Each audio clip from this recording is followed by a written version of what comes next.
കേരളത്തിനെ കുറിച്ച് കനകോല് നടത്തിയ ആഭ്യന്തര സർവേ, കേരളത്തിന് ചാർജുള്ള ആൾ കൂടിയാണ് കനകോലു, കേരളത്തിന്റെയും അസമിന്റെയും ചാർജ് കൂടെയുള്ള ആൾ കൂടിയാണ് കനകോലു. അതിനോട് തന്നെ കേരളത്തെക്കുറിച്ചും അസമിനെ കുറിച്ചും എന്ത് കൃത്യമായി കനകോലു പറയുന്നു എന്നുള്ളത് കൃത്യം തന്നെ ആയിരിക്കും എന്നുള്ളത് കോൺഗ്രസുകാരുടെ ഇടയിൽ തന്നെ ഒരു വിലയിരുത്തൽ. അങ്ങനെ വരുമ്പോൾ കേരളത്തെക്കുറിച്ച് കനകോല് നടത്തിയ ആഭ്യന്തര സർവേയിൽ പറയുന്നത് കോൺഗ്രസിന് ഭരണം കിട്ടാൻ, അടുത്ത നിയമസഭാ തെരഞ്ഞെടുപ്പിൽ ഭരണം കിട്ടാൻ ഒരു സാധ്യതയുമില്ല എന്നാണ് ഇപ്പോൾ പ്രതിപക്ഷത്തിരിക്കേണ്ടി വരുമെന്നാണ് ഇപ്പോൾ കനകോലുവിന്റെ റിപ്പോർട്ട് വരുന്നത്. തുടരാം എന്നുള്ള രീതിക്കാണ് കനകോലുവിന്റെ ആഭ്യന്തര സർവേ റിപ്പോർട്ട് പുറത്തേക്ക് വരുന്നത്. സ്വാഭാവികമായും ആ റിപ്പോർട്ട് പുറത്തു വരുമ്പോൾ അത് കോൺഗ്രസിനെ വല്ലാതെ ഞെട്ടിക്കുന്നുണ്ട്, വല്ലാതെ പ്രതിരോധത്തിലാക്കുന്നുണ്ട്. കാരണം ഏത് വിധേനയും അധികാരത്തിൽ തിരിച്ചു വരാനുള്ള വലിയ ശ്രമങ്ങൾ അവർ നടത്തിക്കൊണ്ടിരിക്കുന്ന സമയത്താണ് ഇപ്പോൾ കനകോലുവിന്റെ ആഭ്യന്തര സർവേ റിപ്പോർട്ടുമായി ഇക്കാര്യത്തിൽ നമ്മൾ എടുത്തു പരിശോധിക്കുമ്പോൾ ശശി തരൂർ കഴിഞ്ഞ ദിവസം പറഞ്ഞു, ഇക്കണക്കിന് കോൺഗ്രസ് മുന്നോട്ട് പോയാൽ, സംസ്ഥാനത്തെ നേതൃത്വമായാലും ദേശീയ നേതൃത്വമായാലും മുന്നോട്ട് പോയാൽ പ്രതിപക്ഷത്തിരിക്കേണ്ടി വരുമെന്ന് ആദ്യം പറഞ്ഞത് ശശി തരൂരാണ്.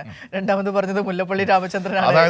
ഗോവിന്ദ മാഷ് പറഞ്ഞതുപോലെ അതെ, ഇവരൊക്കെ ഈ കാലത്തിന്റെ ചുവരെഴുത്തുകൾ വായിക്കാൻ നിലവിലെ കോൺഗ്രസ് നേതൃത്വത്തിന് കഴിയുന്നില്ല എന്ന ഗൗരവതരമായ ഒരു പ്രശ്നം അവരുടെ മുന്നിൽ നിൽക്കുന്നുണ്ട്.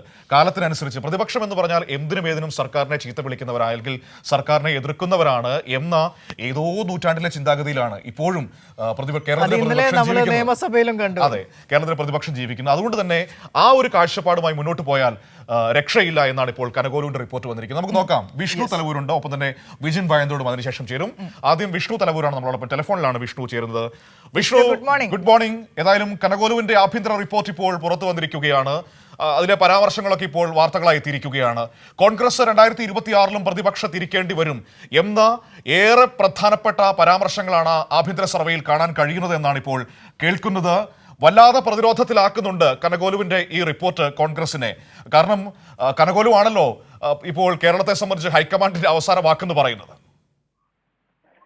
മനു, തീർച്ചയായിട്ടും കേരളത്തിലെ കോൺഗ്രസ് നേതൃത്വത്തെ വലിയ പ്രതിസന്ധിയിലാക്കുന്നത് തന്നെയാണ് ഇപ്പോൾ കനകോലു നൽകിയിരിക്കുന്ന റിപ്പോർട്ട്. കനകോലുവിന്റെ റിപ്പോർട്ടിൽ കൃത്യമായി തന്നെ ചൂണ്ടിക്കാട്ടുന്നത്, ഈ രീതിയിൽ പോവുകയാണെങ്കിൽ കോൺഗ്രസിന് തുടർച്ചയായിട്ടുള്ള മൂന്നാം പരാജയമായിരിക്കും കോൺഗ്രസ് നേതൃത്വം നൽകുന്ന UDF-നെ കേരളത്തിൽ കാത്തിരിക്കുന്നത് എന്നാണ്. അതിൽ തന്നെ ഏറ്റവും പ്രധാനമെന്ന് പറയുന്നത് കോൺഗ്രസ് നേതാക്കൾ തമ്മിലുള്ള ആ ഒരു വാക്പോര് തമ്മിൽ തന്നെയാണ് വലിയൊരു പ്രശ്നമായി സുനിൽ കനകോലു ചൂണ്ടിക്കാട്ടുന്നത്. നേരത്തെ കേരളത്തിന്റെ ചുമതലയുള്ള ജനറൽ സെക്രട്ടറി ദീപാദാസ് മുൻഷിയും ഇക്കാര്യം ചൂണ്ടിക്കാട്ടിയതാണ്. നേതാക്കൾ ഇത്തരത്തിൽ മുന്നോട്ട് പോവുകയാണെങ്കിൽ ഒരു പരാജയ സൂചന ദീപാദാസ് മുൻഷിയും നേരത്തെ നൽകിയതാണ്. അപ്പോൾ സുനിൽ കനകോലുവിന്റെ റിപ്പോർട്ടിലും അത് തന്നെയാണ് കൃത്യമായി ചൂണ്ടിക്കാട്ടുന്നത്. കാരണം കോൺഗ്രസിനകത്ത് തന്നെ മുഖ്യമന്ത്രി കസേരയ്ക്ക് വേണ്ടി പോലും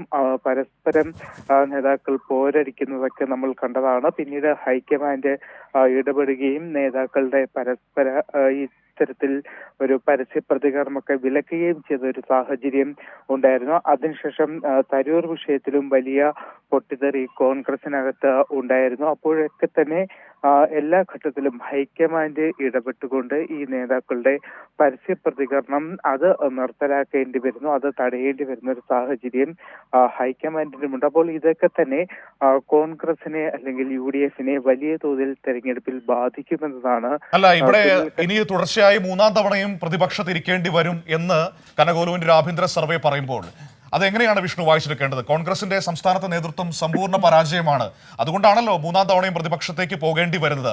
ആ രീതിയിലുള്ള ഒരു വായനയാണോ നമ്മൾ ആ റിപ്പോർട്ടിൽ നടത്തേണ്ടത്?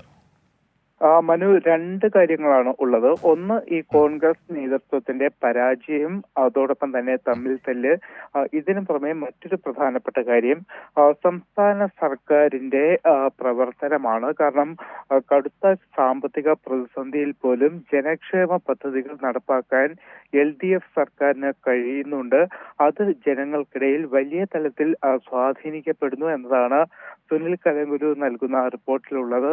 അതാണ് ഈ പ്രധാനമായി ഞാൻ പറയുന്ന രണ്ട് കാര്യങ്ങൾ സുനിൽ കനകോലുവിന്റെ റിപ്പോർട്ടിലുള്ളത്. ഒന്ന്, ഞാൻ തുടക്കത്തിൽ പറഞ്ഞതുപോലെ കോൺഗ്രസിനകത്തെ നേതാക്കളുടെ തമ്മിൽ തല്ലും മുഖ്യമന്ത്രി കസേരയ്ക്ക് വേണ്ടിയുള്ള വടംവലിയും ഒക്കെ തന്നെ വലിയ പ്രശ്നങ്ങൾ, ആഭ്യന്തര പ്രശ്നങ്ങൾ കോൺഗ്രസിനകത്ത് ഉണ്ടാക്കുന്നുണ്ട്. ഇതിന് പുറമെ രണ്ടാമത്തെ പ്രധാനപ്പെട്ട കാര്യമാണ് ഞാനിപ്പോൾ പറഞ്ഞതുപോലെ LDF സർക്കാരിന്റെ പ്രവർത്തനം എന്ന് പറയുന്നത് മികച്ച രീതിയിൽ തന്നെയാണ് സർക്കാർ പ്രവർത്തിക്കുന്നത്. അതിനു പുറമെ വലിയ സാമ്പത്തിക പ്രതിസന്ധിയുണ്ട്. അത് നമുക്കൊക്കെ തന്നെ അറിയാവുന്നതാണ്. ആ സാമ്പത്തിക പ്രതിസന്ധിയിലും ക്ഷേമ പദ്ധതികൾ മുടക്കം വരുത്താൻ സർക്കാർ തയ്യാറാകുന്നില്ല. ക്ഷേമ പദ്ധതികൾ കൃത്യമായി സർക്കാർ നടപ്പാക്കുന്നുണ്ട്. അത് ജനങ്ങൾക്കിടയിൽ വലിയൊരു ഇമ്പാക്റ്റ് ഉണ്ടാക്കുന്നു എന്നതാണ് സുനിൽ കനകുലുവിന്റെ റിപ്പോർട്ടിൽ പറയുന്നത്. മനു, യെസ്, അത് വളരെ പ്രധാനപ്പെട്ടതാണ്. അതായത് വലിയ സാമ്പത്തിക പ്രതിസന്ധികളൊക്കെ ഉണ്ടായിട്ടും സർക്കാർ ക്ഷേമ പ്രവർത്തനങ്ങൾ മുടക്കാതെ മുന്നോട്ട് കൊണ്ടുപോകുന്നു.